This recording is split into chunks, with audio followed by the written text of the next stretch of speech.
दोस्तों नमस्कार। आपका वापस स्वागत करते हैं अपने दर्पण हाउस प्रोडक्शन में। दोस्तों मैं आपको वापस बताना चाहूँगा, नवरात्रे आने वाले हैं। जो नवरात्रे होते हैं वो माता रानी के 9 दिन का एक ऐसा त्यौहार है जहाँ पर सभी की मनोकामना पूर्ण होती है। अगर आपको विश्वास ना हो तो इस बार सच्चे मन से माता रानी के नवरात्रे करके देखिए। आज का हमारा टॉपिक यही है कि नवरात्रे क्यों मनाए जाते हैं। तो नवरात्रे इसलिए मनाते हैं क्योंकि यह बुराई पर अच्छाई की जीत का त्योहार है, जिसमें देवी दुर्गा ने राक्षस महिषासुर का वध किया था। यह पर्व देवी दुर्गा के 9 अलग अलग स्वरूपों को भक्ति और समृद्धि, जैसे कि अभी मैंने आपको बताया कि आपकी हर एक मनोकामना को पूर्ण करने की एक विधि का कार्य करती है। इसका एक दूसरा अगर मैं बोलूँ फ़ायदा, जैसे क्यों मनाया जाता है, दूसरा रीज़न, यह त्योहार फसल के मौसम से भी जुड़ा हुआ है। यह प्रकृति के प्रति व्यक्त, जैसे कि आप देख सकते हैं शुरुआत में बारिश आती है, ऐसा मौसम आता है जिसमें फसलें खराब होने के कगार पर आ जाती हैं। जैसे ही नवरात्रे आएंगे आपकी फसल, आपकी ज़मीन, आपकी धरती इतनी अच्छी उपजाऊ हो जाती है, मौसम ऐसा हो जाता है, आपको अलग ही एक फीलिंग आती है। अगर उत्तर भारत की बात करें, यह मौसम बदलने वाला रुत होता है। जैसे कि अब इसके बाद दशहरा होता है, क्योंकि जैसे ही नवरात्रे ख़त्म होंगे उसके बाद आएगी दशमी, विजयदशमी, जिसे भी कहते हैं बुराई पर अच्छाई की जीत।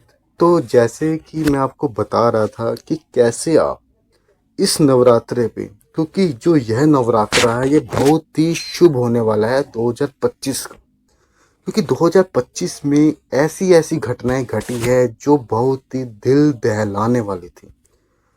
उसके लिए आप क्या करेंगे, 9 व्रत रखेंगे, कौन कौन से रखेंगे, कैसे रखेंगे, उसकी जानकारी अभी मैं आपको दूंगा।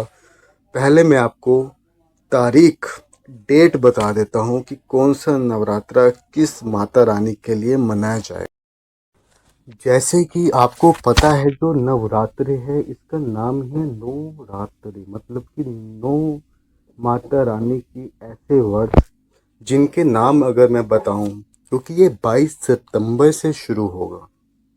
बिल्कुल सही सुना, इसी हफ्ते आपको 22 सितंबर से ऐसे व्रत रखने हैं जिससे माता रानी खुश हो और आपकी हर मनोकामना पूर्ण हो।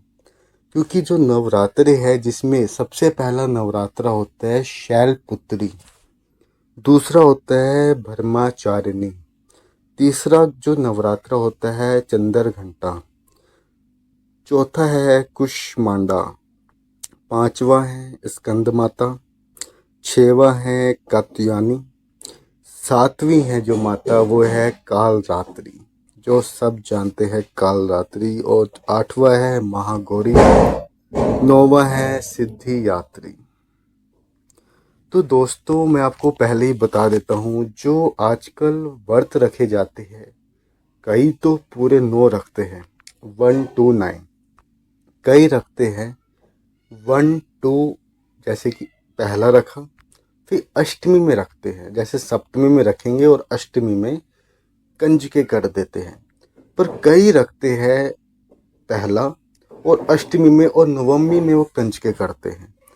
यह आपके ऊपर है कि आप कैसे मनाते हैं, क्योंकि ये सारी ही विधि एक रूप से पूर्ण है। आप कैसे भी रख सकते हैं। अगर आप किसी कारण से 2 व्रत नहीं रख सकते, कोई बात नहीं, इसका भी एक सल्यूशन है। आप एक घर में जोड़ी रख सकते हैं। जैसे आपके कोई फैमिली हो, उनके साथ आप एक लास्ट का व्रत रखें और अगले दिन कंजक पूजन कीजिए, जिससे माता रानी खुश होगी और आपकी हर मनोकामना पूर्ण करेगी।